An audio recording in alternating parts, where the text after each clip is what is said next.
ನಮಸ್ಕಾರ ಎಲ್ರಿಗೂ. ಹೊಸಬರು ನನ್ನ ಚಾನಲ್ ನೋಡ್ತಿದ್ರೆ ಸಬ್ಸ್ಕ್ರೈಬ್ ಮಾಡ್ಕೊಂಡು ವಿಡಿಯೋ ನೋಡಿ, ಹಾಗೆ ಒಂದು ಲೈಕ್ ಕೊಡಿ. ನಾನು ಹಾಕೋ ವಿಡಿಯೋಯಿಂದ ನಿಮಗೆ ಉಪಯೋಗ ಇದೆ ಅನಿಸಿದ್ರೆ ಬೇರೆಯವ್ರಿಗೂ ಶೇರ್ ಮಾಡಿ. ಬನ್ನಿ ಇವತ್ತಿನ ಬ್ಲಾಗ್ ಸ್ಟಾರ್ಟ್ ಮಾಡೋಣ. ಇವತ್ತು ಗಾರ್ಡನಲ್ಲಿ ತುಂಬಾ ಕೆಲಸ ಇದೆ, ಅದರಲ್ಲೂ ತುಂಬಾ ಬಿಸಿಲು ಬೇರೆ. ಈ ಬಿಸಿಲಲ್ಲಿ ಹೆಂಗಪ್ಪ ಕೆಲಸ ಮಾಡೋದು ಅಂತಲೂ ಅನಿಸುತ್ತೆ. ಆದರೂ ಕೆಲಸ ಮಾಡಲೇಬೇಕು.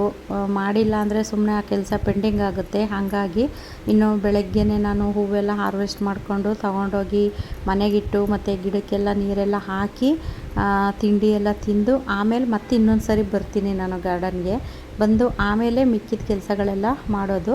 ಅದರಲ್ಲೂ ಇವಾಗ ಮಲ್ಲಿಗೆ ಹೂವಿನ ಸೀಸನ್ ಆಗಿರೋದ್ರಿಂದ ಮಲ್ಲಿಗೆ ಹೂವಂತೂ ಎಲೆಗೂ ಒಂದೊಂದು ಮಲ್ಲಿಗೆ ಹೂವು ಬಿಡ್ತಿದೆ. ಹಾಗಾಗಿ ನಾನು ಇವತ್ತು ಹೂವೆಲ್ಲ ಹಾರ್ವೆಸ್ಟ್ ಮಾಡ್ತಾಯಿದ್ದೀನಿ. ಮತ್ತು ಮಲ್ಲಿಗೆ ಹೂವು, ದಾಸವಾಳ ಇದೆಲ್ಲನೂ ಸ್ವಲ್ಪ ಹಾರ್ವೆಸ್ಟ್ ಮಾಡ್ತಿದ್ದೀನಿ. ಇವತ್ತು ಸ್ವಲ್ಪ ಹಣ್ಣು ಹಾರ್ವೆಸ್ಟು ಇದೆ ನೋಡಿ. ಒಂದು ಅಂಜೂರ ಹಣ್ಣು ಹಾರ್ವೆಸ್ಟ್ ಮಾಡ್ತಿದ್ದೀನಿ. ಮೊನ್ನೆ 2 ಹಣ್ಣು ಹಾರ್ವೆಸ್ಟ್ ಮಾಡಿದ್ದನ್ನು ನಾನು ವಿಡಿಯೋ ಹಾಕಿದ್ದೀನಿ. ಇನ್ನು ಒಂದಿತ್ತು, ಅದು ಹಣ್ಣಾಗಿದೆ. ಇನ್ನೂ ಸ್ವಲ್ಪ ಚಿಕ್ಕ ಚಿಕ್ಕದ ಕಾಯಿಗಳೆಲ್ಲ ಇದೆ. ಮತ್ತು ಇನ್ನು ಅದು ದಾಳಿಂಬೆ ಅಂತೂ 3ನೇ ಸತಿ ಇದು ಹಾರ್ವೆಸ್ಟು ಮುಗೀತು. ಇದು 3ನೇ ಸತಿ ಹಾರ್ವೆಸ್ಟಿಂಗ್ ಇದು ಮುಗೀತು. ಇನ್ನು ಸಣ್ಣ ಸಣ್ಣದು ಒಂದು 3 ಕಾಯಿನೂ ಇದೆ. ಅದು 3 ಕಾಯಿನೂ ಹಾರ್ವೆಸ್ಟ್ ಮಾಡಿದ್ರೆ ಅದು ಮುಗಿಯುತ್ತೆ. ಇನ್ನು ಆ ಗಿಡ ಎಲ್ಲ ಟ್ರಿಮ್ ಮಾಡಿ ಮತ್ತು ಆ ಗಿಡ ತೆಗೆದು ಬೇರೆ ಪಾಟಿಗೆ ಶಿಫ್ಟ್ ಮಾಡಿ ಆಮೇಲೆ ಇನ್ನು ಈ ನೆಕ್ಸ್ಟು ಎಷ್ಟು ಕಾಯಿ ಬಿಡುತ್ತೋ ನೋಡಬೇಕು. ಈ ವರ್ಷದಲ್ಲಂತೂ ತುಂಬಾ ಕಾಯಿ ಬಿಟ್ಟಿದೆ. ಅದರಲ್ಲೂ ಎಲೆಗೆ ಒಂದೊಂದು ಕಾಯಿ ನೋಡಂತೂ ತುಂಬಾ ಖುಷಿ ಆಯಿತು. ನೀವೆಲ್ಲರೂ ವಿಡಿಯೋದಲ್ಲೂ ಸಹ ನೋಡಿದ್ದೀರಾ ಅದು ಎಷ್ಟೊಂದು ಕಾಯಿ ಬಿಟ್ಟಿದೆ ಅಂತ. ಇನ್ನೊಂದು 2 ಕಾಯಿ ಏನೋ ಇದೆ, ಅದನ್ನು ಹಾರ್ವೆಸ್ಟ್ ಮಾಡಿಕೊಂಡ್ರೆ ಅದು ಕ್ಲಿಯರ್ ಆಗುತ್ತೆ. ಅದರಲ್ಲೂ ಈ ವರ್ಷದಲ್ಲೇ ಇಷ್ಟೊಂದು ಕಾಯೆಲ್ಲ ಬಿಟ್ಟಿರೋದು ತುಂಬಾ ಖುಷಿಯಾಗುತ್ತೆ. ಇನ್ನು ಮಾವಿನ ಗಿಡದಲ್ಲೂ ಅಷ್ಟೇ, ಅದರಲ್ಲಿ 2 ಕಾಯಿ ನಿಂತಿದೆ. ಅದರಲ್ಲೂ ಹಣ್ಣಾಗೋಕ್ಕೆಲ್ಲ ರೆಡಿಯಾಗಿದೆ. ತುಂಬಾ ಚೆನ್ನಾಗಿ ಕಾಯಿಗಳೆಲ್ಲ ಕಟ್ಟಿದೆ ಈ ಸರಿ. ರೀತಿ ನಾನು ಗಾರ್ಡನ್ ಮಾಡಿ ದಾಳಿಂಬೆ ಗಿಡನ ಬೆಳೆದಿದ್ದಕ್ಕೂ ಸಾರ್ಥಕ ಆಯಿತು ಅಂತ ನನ್ನ ಮನಸ್ಸಿಗೆ ಅನ್ನಿಸ್ತು. ಬೇರೆಯವ್ರಿಗೆ ಹೆಂಗೋ ಏನೋ ಗೊತ್ತಿಲ್ಲ, ಆದರೆ ನನ್ನ ಮನಸ್ಸಿಗಂತೂ ಈ ಥರ ಅನ್ನಿಸ್ತು. ಖುಷಿನೂ ಆಯಿತು. ಯಾಕೆಂದರೆ ನಾವು ಕಷ್ಟಪಟ್ಟು ಬೆಳೆದಾಗ ಅದರಲ್ಲಿ ನಾವು ಅಷ್ಟೊಂದು ಹಣ್ಣುಗಳೆಲ್ಲನೂ ಹಾರ್ವೆಸ್ಟ್ ಮಾಡ್ತೀವಲ್ಲ, ಆವಾಗ ಅದರಲ್ಲಾಗೋ ಖುಷಿನೇ ಬೇರೆ. ಅಂದರೆ ನಮಗೂ ಗಿಡ ಬೆಳೆಸಿದ್ದಕ್ಕೂ ಸಾರ್ಥಕ ಆಯಿತು ಅಂತಲೂ ಅನಿಸುತ್ತೆ. ಇನ್ನು ಸ್ವಲ್ಪ ಕನಕಾಂಬರವೆಲ್ಲ ಹಾರ್ವೆಸ್ಟ್ ಮಾಡೋಣ ಅಂತ ಬಂದೆ. ಅದು ತೆನೆ ಎಲ್ಲ ತುಂಬಾ ಆಗಿತ್ತು. ಹಾಗಾಗಿ ಅದೆಲ್ಲ ಕಟ್ ಮಾಡಿ ತೆಗೆದಿದ್ದೀನಿ ನೋಡಿ. ಜಾನಿ ಕಟ್ಟಿದ್ದೀನಿ ಅಲ್ಲಿ ಮಲ್ಕೊಂಡಿದ್ದಾನೆ. ಹಣ್ಣು ಹೂವು ಇದೆಲ್ಲ ಹಾರ್ವೆಸ್ಟ್ ಮಾಡಿ ತಗೊಂಡೋಗಿ ಮನೆಗೆಲ್ಲ ಇಟ್ಟು ತಿಂಡಿ ತಿಂದು ಮತ್ತೆ ಇವಾಗ ಗಾರ್ಡನಿಗೆ ಬಂದಿದ್ದೀನಿ. ಅದು ಹೀರೆಕಾಯಿ ಬಳ್ಳಿ ಮತ್ತು ಹಾಗಲಕಾಯಿ ಬಳ್ಳಿ ಎಲ್ಲ ಹಡ್ಕೊಂಬಿಟ್ಟಿತ್ತು. ಮತ್ತು ಚಪ್ರದವರೆಕಾಯಿ ಬಳ್ಳಿ ಎಲ್ಲ ಹೆಂಗೆ ಬೇಕಂಗೆ ಹೋಗಿತ್ತು. ಹಾಗಾಗಿ ಮೊನ್ನೆ ನಾನು ಅದು ಕೋಲು ನೆಟ್ಟಿದ್ದೀನಿ ಅಂತಲೂ ವಿಡಿಯೋ ಹಾಕಿದ್ದೆ ನೋಡಿ. ಇವಾಗ ಅದಕ್ಕೆಲ್ಲ ಒಂದು ದಾರ ಕಟ್ಟಿ ಅದಕ್ಕೆ ಸಪೋರ್ಟ್ ಕೊಟ್ಟು ಕಟ್ಟಬೇಕು. ಇನ್ನು ಇದು ನಾನು ಶಂಖಪುಷ್ಪ ಹೂವಿನ ಗಿಡಕ್ಕೆ ಒಂದು ಸಪೋರ್ಟ್ ಕೊಟ್ಟು ಕಬ್ಬಿಣದ್ದು ಒಂದು ರಾಡ್ ಥರ ಕಟ್ಟಿದೆ ಅದು ನೋಡಿ. ಇವಾಗ ಆ ಓಲೊಳಿಕೆ ಇನ್ನೊಂದು ನಾನು ಮರದ ಪೀಸನ್ನ ಹಾಕ್ಬಿಟ್ಟು, ಅಂದರೆ ಸ್ವಲ್ಪ ಹೈಟ್ ಬರುತ್ತೆ. ಈ ಥರ ಮಾಡ್ಕೊಳ್ಳಿ ನೀವು. ಅಂದರೆ ಕೋಲು ಸಿಗೋದಿಲ್ಲ ಅನ್ನೋಂಥ ಸಮಸ್ಯೆ ಇರೋವಂಥವ್ರು ನೀವು ಈ ರೀತಿ ಉಪಾಯ ಮಾಡ್ಬೋದು.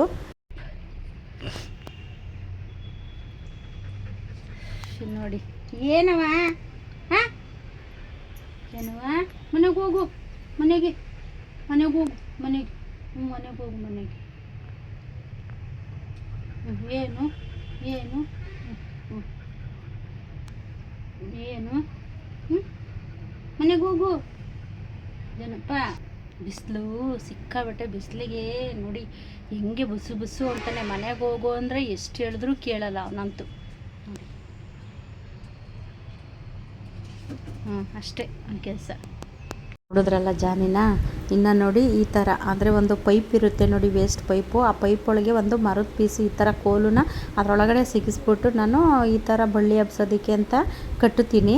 ಯಾಕೆಂದರೆ ಇವಾಗ ನಮಗೆ ಅಷ್ಟು ದೊಡ್ಡದೆಲ್ಲ ಕಂಬಿಗಳು ಸಿಗೋದಿಲ್ಲ ಮತ್ತು ಕೋಲ್ಗಳು ಎಲ್ಲ ಸಿಗೋದಿಲ್ಲ. ಹಂಗಾಗಿ ನಾನು ಈ ಥರ ಉಪಾಯನ ಮಾಡ್ತೀನಿ ನೋಡಿ. ಅದು ಕೋಲ್ಗಳೆಲ್ಲ ನೆಟ್ಟಿ ಮತ್ತು ನೋಡಿ ಇದು ದಾರ ಎಲ್ಲ ಕಟ್ಟಿದ್ದೀನಿ. ಅಂದರೆ ಈ ದಾರ ಕಟ್ಟೋದು ವಿಡಿಯೋ ಮಾಡೋಕ್ಕಾಗಿಲ್ಲ, ಯಾಕೆಂದರೆ ಒಂದು ಕೈಲಿ ಫೋನ್ ಹಿಡ್ಕೊಂಡು ಒಂದು ಕೈಲಿ ದಾರ ಎಲ್ಲ ಕಟ್ಟೋಕ್ಕಾಗೋದಿಲ್ಲ, ನಿಮಗೆ ಗೊತ್ತಿರುತ್ತೆ. ಹಾಗಾಗಿ ನಾನು ಅದು ಕಟ್ಟಿದ ಮೇಲೆ ತೋರಿಸ್ತಾ ಇದ್ದೀನಿ. ಇವಾಗ ನೋಡಿ ಈ ಥರ ಎಲ್ಲ ಕಟ್ಕೊಂಬಿಟ್ರೆ ನೀವು ಬಳ್ಳಿ ಹಬ್ಸೋದಕ್ಕೆ ಈಸಿ ಆಗುತ್ತೆ. ಆರಾಮಾಗಿ ನಾವು ಅದು ಬಳ್ಳಿ ಹಬ್ಸೋದಕ್ಕೆ ಅನುಕೂಲ ಮಾಡಿಕೊಟ್ರೆ ಅದ್ರ ಪಾಡಿಗೆ ಅದು ಒಬ್ಕೊಂಡು ಹೋಗುತ್ತೆ. ಇನ್ನು ಇದು ನೋಡಿ, ಇದು ಚಪ್ರದವರೆಕಾಯಿ. ಅಂದರೆ ನಾನು ಅದು ಸೀಬೆಹಣ್ಣಿನ ಗಿಡದಲ್ಲಿ ಹಾಕಿದ್ದೆ, ಅದನ್ನು ಹಬ್ಸೋದಕ್ಕೆ ಅಂತ ಅದು ರೆಡಿ ಮಾಡಿ ಇಟ್ಟಿದ್ದೀನಿ. ಇನ್ನು ಇದು ಹಾಗಲಕಾಯಿ ಬಳ್ಳಿ, ಅದು ತುಂಬ ಬಳ್ಳಿ ಎಲ್ಲ ಉದ್ದ ಬಂದಿತ್ತು. ಹಾಗಾಗಿ ಅದನ್ನು ಒಂದು ದಾರ ಎಲ್ಲ ಕಟ್ಟಿ ಅದಕ್ಕೂ ಬಳ್ಳಿ ಹಬ್ಸೋದಕ್ಕೆಲ್ಲ ಅನುಕೂಲ ಮಾಡಿದ್ದೀನಿ. ಹಳ್ಳಿಗಳಿಗೆ ನಾವು ಈ ರೀತಿ ಅನುಕೂಲ ಮಾಡಿಕೊಟ್ರೆ ಅದ್ರ ಪಾಡಿಗೆ ಅದು ಹಬ್ಕೊಂಡು ಹೋಗುತ್ತೆ. ಇಲ್ಲಾಂದರೆ ಪಕ್ಕದಲ್ಲಿರೋವಂತಹ ಗಿಡಗಳಿಗೆಲ್ಲ ಹೆಂಗೆ ಬೇಕು ಹಂಗೆ ಸುತ್ತಾಕೊಂಡು ಹಬ್ಕೊಂಡು ಹೋಗುತ್ತೆ. ನೋಡಿ ಈ ಥರ ಹಿಂಗೆ ಒಂದು ಯಾವುದಾದ್ರೂ ವೇಸ್ಟ್ ದಾರನೋ ಇಲ್ಲ ನಿಮಗೆ ಒಂದು ಹಗ್ಗ ಸಿಗುತ್ತೆ ನೋಡಿ, ಹಗ್ಗ ಸಿಕ್ಕಿದ್ರೂ ನೀವು ಕಟ್ಬೋದು. ಇನ್ನೂ ಸ್ವಲ್ಪ ಇವತ್ತು ಅಂಜೂರ ಹಣ್ಣಿನ ಗಿಡದ ಮಣ್ಣೆಲ್ಲ ಲೂಸ್ ಮಾಡೋಣ ಅಂತ ಮಾಡ್ತಾಯಿದ್ದೀನಿ. ನೋಡಿ ಅದು ಎಷ್ಟೊಂದು ಗಟ್ಟಿಯಾಗ್ಬಿಟ್ಟಿದೆ, ಅದು ಚಾಕೆನೇ ಅಲ್ಲಿ ಇಳಿತಾ ಇಲ್ಲ, ಅಷ್ಟು ಗಟ್ಟಿಯಾಗಿದೆ ಮಣ್ಣು. ಅಂದರೆ ಇದು ಬೇರೆಲ್ಲ ಜಾಸ್ತಿ ಬೆಳ್ಕೊಂಡು ಆ ಥರ ಆಗ್ತಾಯಿದೆ. ಅಂದರೆ ಇದು ಮಣ್ಣು ಸಹ ಲೂಸ್ ಮಾಡ್ದೇ ತುಂಬ ದಿನವೇ ಆಯಿತು, ಹಂಗಾಗಿ ಈ ಥರ ಸಮಸ್ಯೆ ಆಗಿದೆ.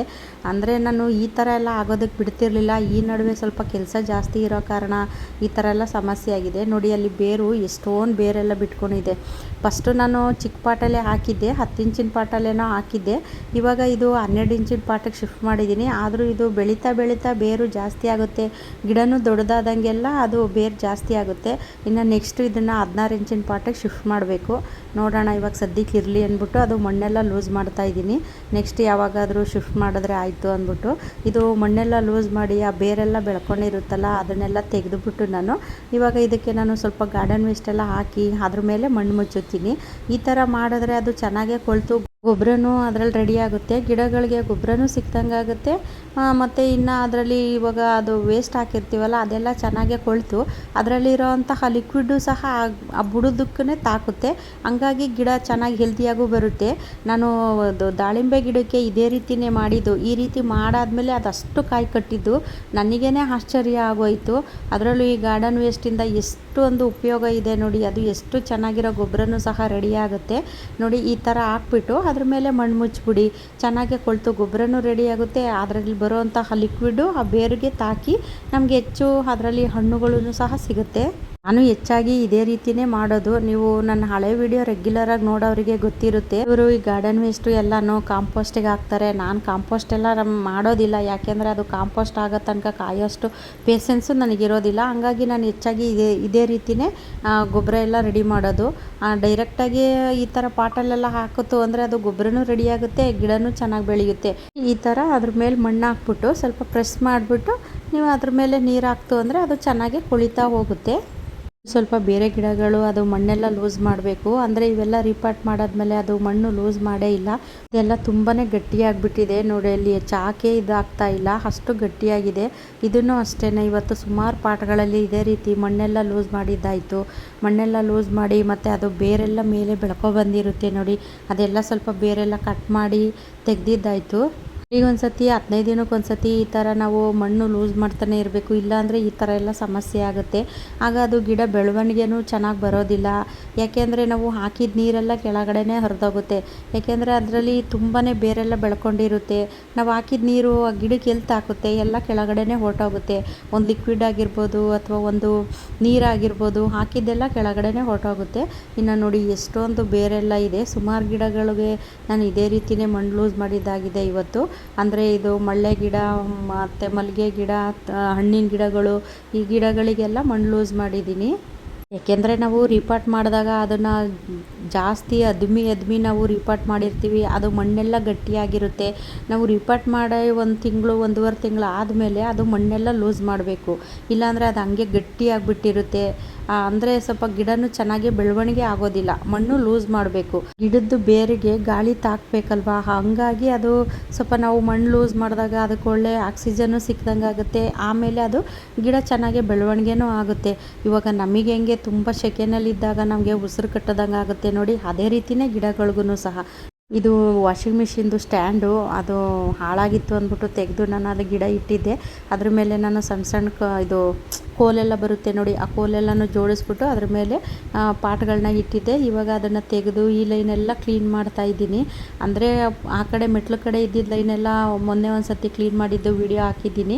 ಇವಾಗ ಈ ಸೈಡು ಕ್ಲೀನ್ ಮಾಡೋಣ ಅಂದ್ಬಿಟ್ಟು ಅದೆಲ್ಲ ಗುಡಿಸಿ ಕ್ಲೀನ್ ಮಾಡಿ, ಅಂದರೆ ಪಾಟಡಿ ಎಲ್ಲ ಕಸ ಎಲ್ಲ ಇರುತ್ತಲ್ಲ ಅದೆಲ್ಲ ತೆಗೆದು ಕ್ಲೀನ್ ಮಾಡಿ, ಮತ್ತು ಸ್ವಲ್ಪ ಮಣ್ಣೆಲ್ಲನೂ ಲೂಸ್ ಮಾಡಿದ್ದಾಯಿತು ನೋಡಿ. ಇನ್ನು ಇದು ಮಲ್ಲಿಗೆ ಗಿಡ, ನಾನು ರಿಪಾರ್ಟ್ ಮಾಡಿದ್ದು ಗಿಡ ಇದು ನೋಡಿ, ಅದು ಚೆನ್ನಾಗಿ ಚಿಗುರಿ ಅದರಲ್ಲಿ ಮೊಗ್ಗುನೂ ಸಹ ಆಗಿದೆ. ಹಾಗಾಗಿ ಇವತ್ತು ಇದಕ್ಕೆ ಮಣ್ಣೆಲ್ಲ ಲೂಸ್ ಮಾಡಿದ್ರೆ ಸ್ವಲ್ಪ ಅದಕ್ಕೆ ಒಳ್ಳೆ ಗಾಳಿನೂ ಸಿಕ್ದಂಗೆ ಆಗುತ್ತೆ.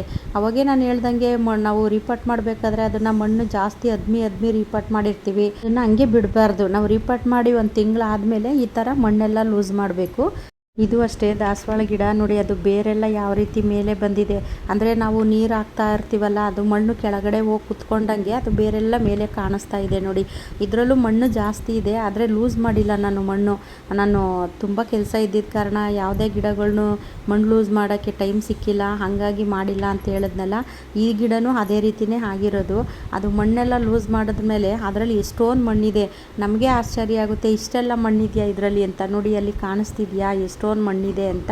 ನಾನು ಅದ್ರ ಮೇಲೆ ಇನ್ನೂ ಒಂದು ಸ್ವಲ್ಪ ಮಣ್ಣೆಲ್ಲ ಹಾಕ್ಬಿಟ್ಟು ಆ ಬೇರೆಲ್ಲನೂ ಕವರ್ ಮಾಡ್ತಾ ಇದ್ದೀನಿ. ಅಂದರೆ ಇದು ಡಬಲ್ ಪೆಟಲು ರೆಡ್ದು ಇದು ದಾಸವಾಳ, ಅಂದರೆ ಅದು ಬೇಗ ಹಿಂಗೆ ಮುಟ್ಟಿದ್ರೂ ಸಾಕು ಉದುರೋಗ್ಬಿಡುತ್ತೆ. ತುಂಬ ಸೂಕ್ಷ್ಮ ಈ ಗಿಡ. ಆ ಥರದ್ದು ಹೂವು ತುಂಬ ಚೆನ್ನಾಗಿ ಹೂವು ಬಿಡುತ್ತೆ ಇದರಲ್ಲಿ. ಸುಮಾರು ಗಿಡ ಇತ್ತು, ಅದೆಲ್ಲ ತೆಗೆದುಬಿಟ್ಟು ನಾನು ಇದು ಒಂದೇ ಒಂದು ಗಿಡ ಉಳಿಸ್ಕೊಂಡಿದ್ದೀನಿ. ಅಂದರೆ ಬೇರೆ ದಪ್ಪ ದಪ್ಪ ದಾಸವಾಳ ಎಲ್ಲ ಇರಲಿ ಇದೇನಕ್ಕೆ ಅಂದ್ಬಿಟ್ಟು ತೆಗೆದಾಕಿದ್ದೀನಿ ಅಷ್ಟೇ. ಇನ್ನು ಮಾವಿನ ಗಿಡ ನೋಡಿ, ಇದರಲ್ಲೂ ಅಷ್ಟೇ ಮಣ್ಣೆಲ್ಲ ಲೂಸ್ ಮಾಡಿದ್ದೀನಿ. ಅದು 2 ಕಾಯಿ ನಿಂತಿದೆ ಈ ವರ್ಷದಲ್ಲಿ. ನೋಡೋಣ ನೆಕ್ಸ್ಟ್ ವರ್ಷಕ್ಕೆ ಎಷ್ಟು ಕಾಯಿ ನಿಲ್ಲುತ್ತೆ ಅಂತ. ನೋಡಿ ಈ ಲೈನಲ್ಲೆಲ್ಲ ಫುಲ್ಲು ಎಲ್ಲ ಗಿಡಗಳದ್ದು ಮಣ್ಣೆಲ್ಲ ಲೂಸ್ ಮಾಡಿ ಈ ಲೈನೆಲ್ಲ ಕ್ಲೀನ್ ಮಾಡಿದ್ದಾಯ್ತು ಇವತ್ತು. ಈ ಥರ ಮಣ್ಣೆಲ್ಲ ಲೂಸ್ ಮಾಡಿ ನಾವು ಗೊಬ್ಬರ ಅಥವಾ ಒಂದು ಲಿಕ್ವಿಡ್ ಏನಾದರೂ ಕೊಡ್ತಾ ಬಂದಾಗ ಗಿಡಗಳು ಹೆಲ್ದಿಯಾಗಿ ಚೆನ್ನಾಗಿರುತ್ತೆ. ಮತ್ತು ಅದರಿಂದ ಹೆಚ್ಚಾಗಿ ನಮಗೆ ಕಾಯಿ, ಹಣ್ಣು, ಹೂವು ಈ ಥರ ಎಲ್ಲನೂ ಸಹ ನಾವು ಪಡ್ಕೋಬೋದು. ಎಲ್ಲ ಗಿಡಗಳದ್ದು ಮಣ್ಣು ಲೂಸ್ ಮಾಡಿದ್ದೆಲ್ಲ ಆಯಿತು. ಇನ್ನು ಕಾಕಡ ಗಿಡ ಇದ್ದಾವೆ. ಕಾಕಡ ಗಿಡ ಅದೇ ಪಿಂಕ್ ಇರುತ್ತೆ, ಮೊಗ್ಗು ಅರಳದ ಮೇಲೆ ವೈಟ್ ಆಗುತ್ತೆ ಅನ್ನಲ್ಲ, ಅದೊಂದು 4 ಗಿಡ ಇದ್ದಾವೆ. ಆ ಒಂದು 4 ಗಿಡ ಮಣ್ಣೆಲ್ಲ ಲೂಸ್ ಮಾಡಿದ್ರೆ ಇನ್ನು ಗಾರ್ಡನಲ್ಲಿ ಎಲ್ಲ ಕೆಲಸ ಮುಗ್ದಂಗೆ. ರೌಂಡು ಗಾರ್ಡನ್ ಪೂರ ತೋರಿಸ್ತೀನಿ ನೋಡಿ. ಅಂದರೆ ಈ ಲೈನೆಲ್ಲ ಕ್ಲೀನ್ ಆಗಿದೆ. ಇನ್ನು ಇದು ಮಳ್ಳೆ ಹೂವೆಲ್ಲ ನೋಡಿ ಎಷ್ಟು ಚೆನ್ನಾಗಿ ಮರಳೆ ಹೂವೆಲ್ಲ ಬಿಟ್ಟಿದೆ. ಇದು ಈ ಸೈಡು ಮೆಟ್ಲತ್ಕೊಂಡ್ಬರ್ತೀವರಲ್ಲ ಆ ಸೈಡು ಇದು ಮಲ್ಲಿಗೆ ಹೂವು, ಸೂಜಿ ಮಲ್ಲಿಗೆ ಹೂವು ಇದೆ, ದುಂಡು ಮಲ್ಲಿಗೆ ಹೂವು ಇದೆ, 9 ಸುತ್ತಿನ ಮಲ್ಲಿಗೆ ಹೂವು ಇದೆ. ನಾನು ಎಲ್ಲನೂ ಒಂದೇ ಲೈನಲ್ಲೇ ಜೋಡಿಸಿದ್ದೀನಿ, ನೋಡೋಕ್ಕೂ ಚೆನ್ನಾಗಿರುತ್ತೆ ಅಂತ ನಾನು ಆ ಥರ ಜೋಡಿಸಿದ್ದೀನಿ. ಬೆಳಗ್ಗೆ ಟೈಮು ಗಾರ್ಡನಿಗೆ ಹೋಯ್ತು ಅಂದರೆ ಒಳ್ಳೆ ಘಮ ಘಮ ಅಂತಿರುತ್ತೆ, ಅಷ್ಟು ಪರಿಮಳ ಬರ್ತಾ ಇರುತ್ತೆ. ಇನ್ನು ಈ ಸೈಡಲ್ಲೆಲ್ಲ ಒಂದು ಲೈನು ಸೇವಂತಿಗೆ ಇಟ್ಟಿದ್ದೀನಿ. ಮತ್ತು ಈ ಸೈಡು ಅದು ಕಾಕಡ ಗಿಡ ಇದೆ, ಮಲ್ಲಿಗೆ ಹೂವಿನ ಗಿಡಗಳಿದ್ದಾವೆ. ಅಂದರೆ ಇದು ದಾಳಿಂಬೆ ಹಣ್ಣು ಹಾರ್ವೆಸ್ಟ್ ಮಾಡೋದಕ್ಕಿಂತ ಮುಂಚೆ ವಿಡಿಯೋ ಮಾಡಿ ತುಂಬ ದಿನ ಆಗಿತ್ತು, ಇವಾಗ ಶೇರ್ ಮಾಡಿದ್ದೀನಿ. ಮಲ್ಲಿಗೆ ಹೂವಂತೂ ಎಲೆಗೆ ಒಂದೊಂದು ಹೂ ಬಿಡುತ್ತೆ, ಎಷ್ಟು ಚೆನ್ನಾಗಿ ಹೂ ಬಿಡುತ್ತೆ ಅಂದರೆ ನೋಡೋಕ್ಕಂತೂ 2 ಕಣ್ಣು ಸಾಲಲ್ವೇನೋ ಅಷ್ಟೊಂದು ಚೆನ್ನಾಗಿ ಹೂವೆಲ್ಲ ಬಿಡುತ್ತೆ. ಡೈಲಿ 3 ಮೊಳ 2 ಮೊಳ ಅಂತೂ ಹೂವು ಮಿಸ್ ಇಲ್ದಂಗೆ ಸಿಗುತ್ತೆ. ಎಲ್ಲ ಕೆಲಸ ಮುಗಿಸಿ ನಾನು ನೀರು ಹಾಕ್ತಾ ಇದ್ದೆ ಗಿಡಕ್ಕೆ. ನೋಡಿ ಸಡನ್ನಾಗಿ ಎಂಟ್ರಿ ಕೊಟ್ಟಿದ್ದಾರೆ. ಅದು ಒಂದೇ ಒಂದು ಬಂದಿದೆ, ಅಲ್ಲಿ ಟವರ್ ಕಂಬದ ಮೇಲೆ ಹೋಗಿ ಕೂತಿದೆ. ನಾನು ನೀರು ಹಾಕ್ಬೇಕಾದ್ರೆ ಅಲ್ಲಿ ಕಾಂಪೌಂಡ್ ಮೇಲೆ ಕೂತಿದ್ದೆ, ನೀನು ಕೂತಿದ್ಯಲ್ಲ ಅಂತ ನೋಡಿದ್ರೆ ನನಗೇನೋ ಭಯ ಆಗೋಯ್ತು. ಆಮೇಲೆ ಓಡಿಸಿದ್ದಕ್ಕೆ ಅಲ್ಲಿ ಹೋಗಿ ಕೂತಿದೆ. ಯಾಕೆಂದರೆ ಇವಾಗ ದಾಳಿಂಬೆ ಹಣ್ಣು ಅಷ್ಟೊಂದು ಏನಿಲ್ಲ, 1-2 ಏನೋ ಇದ್ದಾವೆ. ನಮ್ಮ ಮಾವಿನಕಾಯಿ ಹಣ್ಣಿಗೆ ಬಂದಿದೆ, ಅದೇ ಭಯ ನಮಗೆ. ಹಂಗಾಗಿ ಇದು ಹೋಗೋವರೆಗೂ ಗಾರ್ಡನ್ನಲ್ಲೇ ಕಾಯ್ಕೊಂಡು ಕೂತಿದ್ದಾಯಿತು.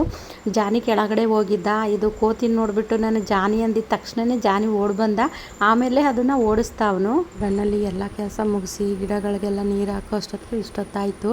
ಅದರಲ್ಲೂ ತಣ್ಣಗೆ ಗಾಳಿ ಬೀಸ್ತಾ ಇದೆ ನೋಡಿ, ಎಷ್ಟು ತಣ್ಣಗಾಗ್ತಿದೆ ಅಂದರೆ ಮಳೆ ಬರೋ ಥರ ಇದೆ. ಬರುತ್ತೋ ಏನೋ ನೋಡಬೇಕು. ಕೆಲವೊಂದೊಂದು ಸರಿ ಈ ಥರ ಗಾಳಿ ಬೀಸುತ್ತೆ, ಮಳೆ ಬರೋ ಥರ ಆಗುತ್ತೆ, ಮಳೆ ಬರೋದಿಲ್ಲ. ಒಂದೊಂದು ಸರಿ ಬರುತ್ತೆ, ಒಂದೊಂದು ದಿನ ಬರೋದಿಲ್ಲ.